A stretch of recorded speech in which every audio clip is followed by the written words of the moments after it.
Libur Natal dan Tahun Baru berbarengan dengan libur sekolah. Tidak salah jika mal di Palembang terkena dampak positif dari bersamaannya libur sekolah ini. Seperti yang terlihat di salah satu mal yang berada di Jalan Angkatan 45 Palembang. Seperti yang diungkapkan Hendra, manajer Palembang Icon, mal yang dikenal dengan Palembang Icon ini mengalami peningkatan 2 kali lipat dibanding hari libur biasa.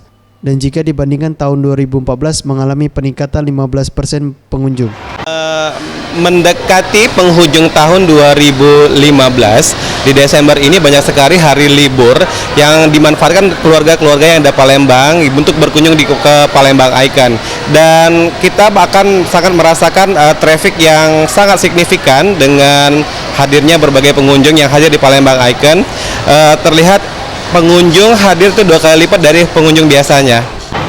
Ia menambahkan terjadi peningkatan karena adanya wahana permainan di mal ini. Ferry Jatinugroho, Sriwijaya TV.